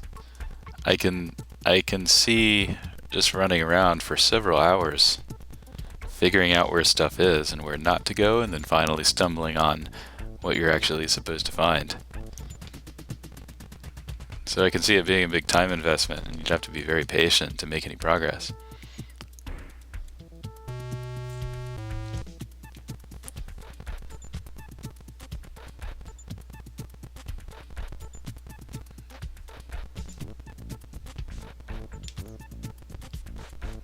But that said, I'd be totally elated if I found some progress here after being at this for 30 or 40 minutes.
So there's all these dark rooms, and we have to find some sort of light source, a flashlight, lantern.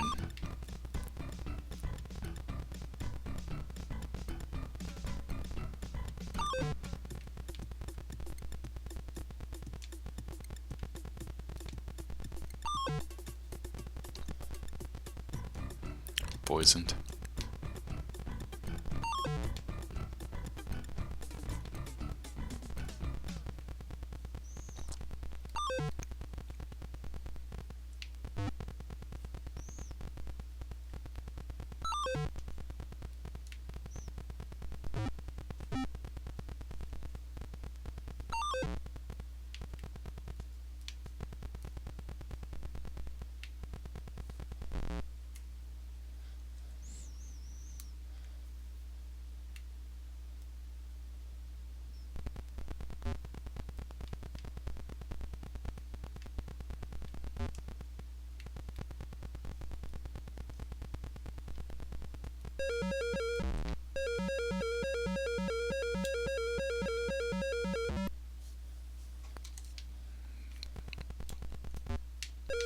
That's some kind of boss enemy dealing me constant damage as I walk in there.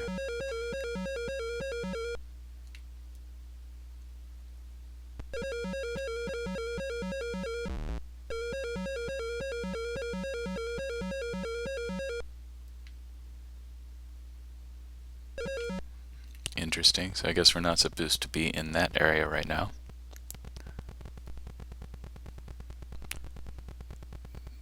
That looks like one of the health power-up potions from Robomaze II. But in a cruel twist of fate, it doesn't look like I can get over there right now. I need some sort of item that I don't have.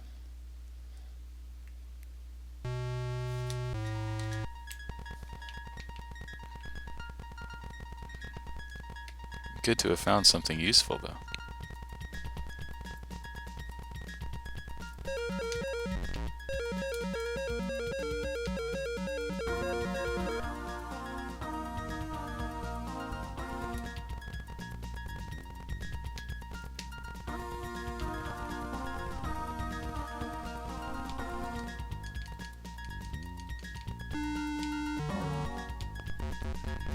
Oh, I'm turned into a frog. Good.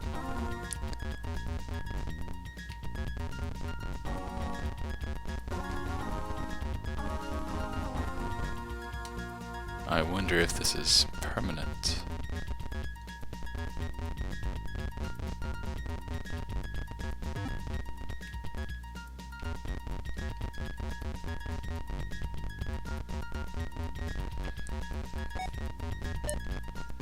So that's another health potion. That would be nice to have that.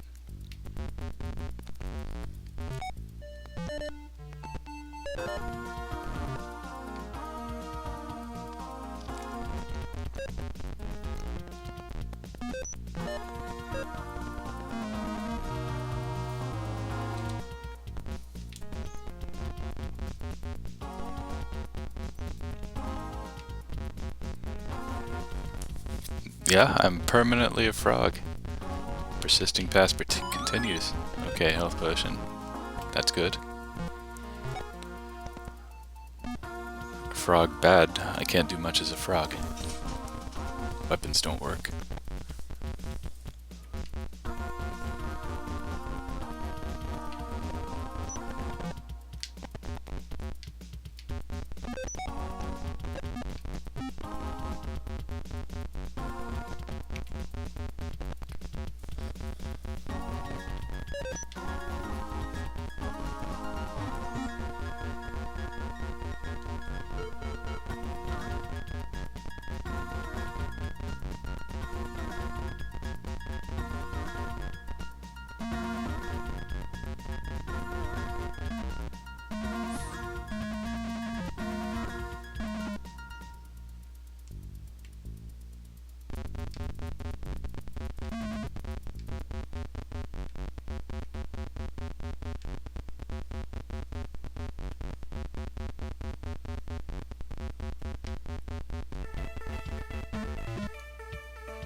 Here's a cave.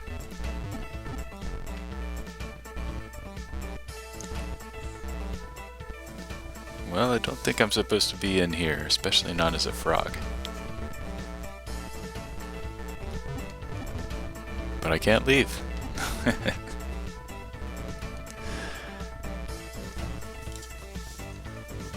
What a disaster I've gotten myself into. Robomaze III.